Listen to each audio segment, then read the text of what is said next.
Today I'm going to talk about the gear I use to film live music.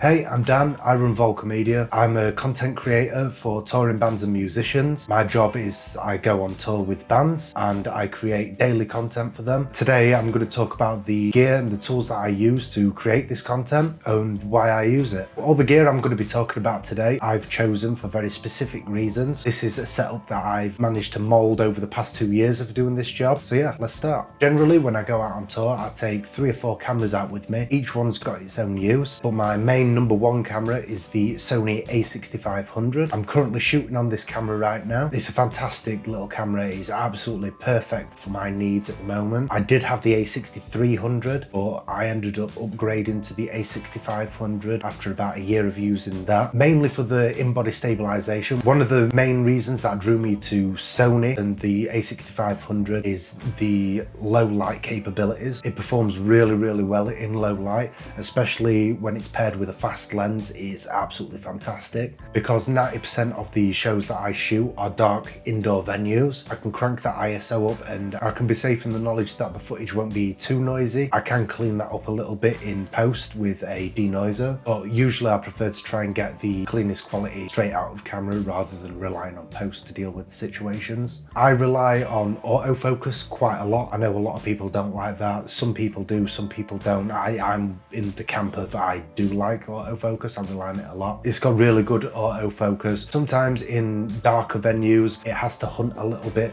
so I will switch over to manual focus, but 9 times out of 10 autofocus works great for me with this camera. Also, something that's really great with the A6500 and with many Sony cameras is that Sony have what they call clear image zoom. It's really good for using when you're in a pinch and you can't switch your lens out or you don't quite have the focal length that you need. You can actually punch in and double the focal length of your lens, which is absolutely fantastic. I've used it on every single tour that I've ever worked. I use it on most shows in every tour. That's a really handy tool to use. This camera shoots 4K. It can shoot up to 30 frames a second, but I like to shoot at 24 frames a second. And also it will go up to 120 frames a second at 1080p. Again, I don't really use that much. I tend to use 60 frames a second more because it allows more light in using the 180 shutter rule. But I'll be getting into the settings that I use on my cameras and in editing on a different video, so keep an eye out for that. This camera also shoots in log. I specifically use S-Log2. It's a great profile for color grading and it retains a lot of the details in the images, so you're more likely to retain the details in the highlights and the shadows. When it comes to color grading, it gives you a lot of options. Another reason why I love this camera for what I do specifically is that it's very small and very light, which means it's really travel friendly. Obviously I do a lot of traveling. I travel through to different countries. When I start a tour, many times I will fly out, and when I end a tour I will fly back home. Also, when you're living on a tour bus, space is really valuable. So with the form factor, it fits in my bag really well. Weight is obviously an issue with flying. This doesn't give me that problem. So that was another reason why I went for this camera in particular. One major problem I have with this camera is the battery life isn't fantastic. Usually through a show I'll go through 2, if not sometimes I have gone through 3 batteries before. So one thing to keep in mind with this camera is make sure that you do have plenty of batteries. I always take about 6 or 7 batteries out on the road with me and I'm always rotating them charging. So I'll always keep another battery or 2 in my pocket during the show. That's just one thing to keep in mind if that is a big issue for you. It's not so much an issue for me because I can just quickly drop the battery out and slot another one in. Or sometimes you can run out of charge at a really unfortunate time when you're trying to get that perfect shot.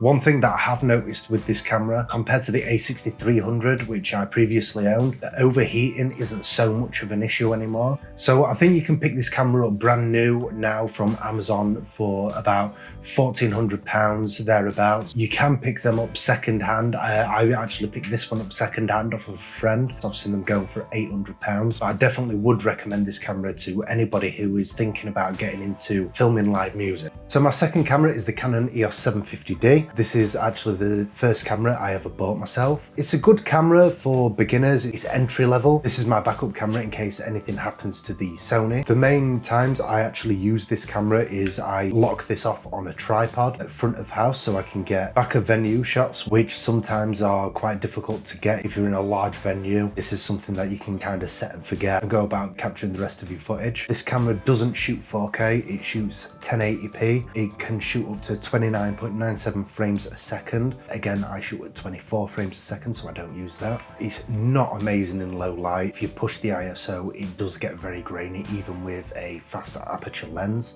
like an f1.8. And also, because this doesn't shoot in log, I actually had to create my own picture profile for this. So it's a very desaturated look, so I can match it better with the Sony. You can pick these up secondhand for between £300 and £500 I've seen online. This is just what I have as a backup at the moment. Eventually this will be upgraded. So the third camera that I always make sure is in my bag is the GoPro Hero 6 Black. This is really what started it all for me with video making. I bought this for my own bands to actually capture content, and now I use it to capture content for other bands. This shoots up to 60 frames a second 4K. It also goes to 120 frames a second at 2.7K and 240 frames a second at 1080p. I mainly use these to put in hard to get places. You use these for more creative shots, creative ideas. I've put this in the bottom of a pint glass before and filled it up with beer. Usually this is put up with the drummers, because generally the stages I work with, the drummers are always on quite large risers, so it's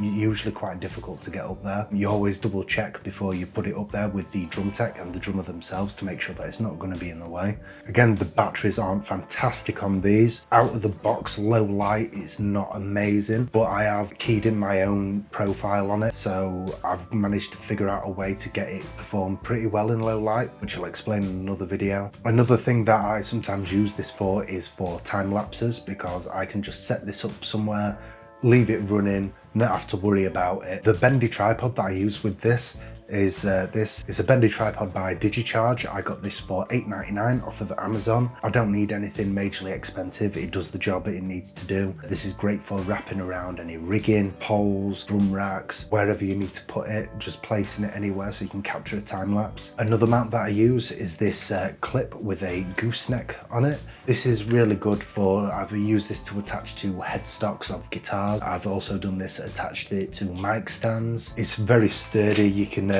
set it to where you need it to be and it won't really move. I bought this from a company called Top Mina, I think that's how you pronounce it, on Amazon, and I got this for $9.99, so it's a fraction of the price of what the official branded GoPro ones are. When I set up my GoPro with the drummer, I used to use the GoPro app to trigger it, but what I soon noticed is that once the crowd came into the venue, I had a lot of interference with trying to connect to it, so there's been many times where I've missed the shot and been really frustrated with it. So what I ended up doing, I ended up investing in one of these, which is a GoPro remote. This one's made by Suptig. It costs £26 off of Amazon. The issues that I had with connecting to it are now long gone. It comes in this nice little bag to keep it all together with the charger and a lanyard as well, so you can attach this to your belt whilst you're working and you won't lose it. And I know this is actually an older model of GoPro now. This is the 6. I think they're out to the 8 now. But regardless of age, this is still an absolutely fantastic camera and it's never let me down. And the final camera that I take out on tour is actually a newer addition to my gear. It's the Insta360 One X. It's a 360 camera. It's really good for creative shots. I've got this with the Insta360 invisible selfie stick, which once you view the footage, you cannot see the stick at all. I've also got a 10-foot pole for this, which is really good for getting kind of drone style shots going over the crowd or over the stage. I've used that quite a lot of times. Unfortunately, on one of my tours last year, a security guard knocked this over whilst it was on a stand and scratched the lens pretty badly. So I am having to send that back to get that fixed. I have been in contact with them and I will eventually be doing that. So it's been short-lived. I've not got a huge amount of use out of it just yet, but I've got a lot of ideas for it. It shoots up to 5.7K, and the beauty of this is that because it's 360, you can reframe your shot. So you can just place it wherever and you can be guaranteed that you'll actually get the footage that you're looking for. Once I've got it fixed, I'm really looking forward to using it a lot more. Now I'm going to talk about lenses. My go-to lens is the Sigma 18-35 f1.8. It's an amazing lens. It's really sharp. With it being f1.8 as well and partnered up with a Sony, it means that it creates an absolute low light beast, which is absolutely fantastic for my kind of work, working in low light primarily. Another reason why I got this lens as well is the fact that when you're going between the focal lengths, the lens doesn't extend. So that means it's perfect for gimbal use as well. Doesn't mean that you're constantly having to rebalance for different focal lengths. You can just snap it straight in there and you're good to go. This lens is designed specifically for APS-C cameras, which the A6500 is APS-C, so it's great to have a lens that is made with that in mind. The image is really sharp. This is what stays on my camera 95% of the time, I'd say. Before I actually got to this lens, I did go through using prime lenses. I used to have the Sigma 16mm and 35mm f1.4s. They're absolutely amazing lenses. I did sell them to actually buy this lens. The problem for me with using prime is that because a live show environment is so fast paced, I was switching out lenses, missing shots, which was really frustrating. So I decided to go for this instead, so I can just swap in between those focal lengths really quickly and without having to swap lenses out. I use the Sigma MC11 adapter for the autofocus and aperture control. Because the 18-35 is actually Canon mount, I need to adapt that to my Sony E mount. One thing I don't really like about this lens is that the autofocus is extremely loud. You can hear it trying to focus right now. Unless you're using external audio, or audio isn't really an issue, which with a lot of my work it's not that much of an issue because 90% of my work has music involved anyway. But for dialogue like this right now, I'm actually using a lav mic plugged into a recorder, because if I was to use the audio out of camera, you would hear that autofocus really loud. So I picked up the 18-35 for £575. I think it was on a deal on Amazon. The most recent price I've seen it out on Amazon is £689. But there's a lot of these lenses out there, so there's a lot of secondhand going, so you can pick them up for cheaper than that. But the MC11 adapter, I picked that up for £189. I have tried other adapters for it, like the Viltrox, but it just doesn't seem to work as well as the MC11. So my second lens that is always in my camera bag on tour is the Sony 18-105 f4. It's optically stabilized, so that partnered with the in-body stabilization of the A6500 and placed on a gimbal, your shots are crazy smooth. Again, this doesn't extend, so it's perfect for gimbal use, and because it's got such a wide focal range, it's really versatile. I use this a lot for getting detail shots when I can't quite get as close as I'd like to be. One thing I always make sure is that I try not to interrupt the visual of the stage whatsoever. I try not to interrupt the show at all. I'm there to document it, not to be involved in it. This is a lot softer than the Sigma. The image quality is a bit softer, but it still creates a great image. Even though it's f4, because of the low light capabilities of the A6500, it still works really well in low light. I like to use this a lot for festival work, because obviously the festival stages are outdoors, so low light isn't an issue. And generally when you're in the pit, and only get about 3 songs to shoot with, so you have to be very quick on your feet. You can't really be wasting time changing out lenses because you might miss a really vital shot. You can pick these up online for around about the £400 mark, but it's definitely worth the investment and it's a really great tool to keep in your bag. I like to use an external monitor for my rig. It's the Neewer NW759. I'll be honest, it's nothing really much to write home about. I think I picked this up for about £110. I mainly just use this as a tool so I can check focus and have a larger image rather than relying on the small screen on the back of the Sony. Now I do have a cage on my Sony made by SmallRig. I use that to attach attach a magic arm, which then attaches to the monitor, which I then have a slim HDMI to micro HDMI cable. The cage is also great for when I'm shooting content that I know is specifically for Instagram. I will actually mount the camera vertically so to make sure it is optimized for Instagram. So my gimbal of choice is the Goodson Moser Air 2. This is an absolutely fantastic gimbal, especially for the price point. It's got a really high payload, so I can throw my camera and a heavy lens on this and it will handle it no problem at all. So one of the main reasons I actually went with this gimbal is not only the price point, but also because of this locking mechanism. Once you've balanced your gimbal and you're midway through a show and you either want to go handheld or you need to change your battery, what you can do is you can actually slide this over to unlock, slide your camera out, change your battery, go handheld for a bit, and then once you want to go back to the gimbal, you just slide that back in, lock it off again, and it's back to being perfectly balanced because it actually doesn't affect the position of the base plate at all, which is absolutely amazing for me. Another great thing is the controls here. So I will use this cable to plug directly into the Sony, and this gimbal actually talks to the Sony. It works really well. I can control the ISO and the aperture from this. I can also trigger record, so I'm not having to fiddle around on top of the gimbal with the camera at all. It's got really good battery life. I usually get about 4 shows maybe out of the batteries, and then I'll have to recharge. Recharging does take a little while, but the batteries do last an absolute lifetime. If I remember rightly, I picked this up for around about the £500 mark, which compared to a lot of gimbals and what you're actually getting for the money, I think is really reasonable.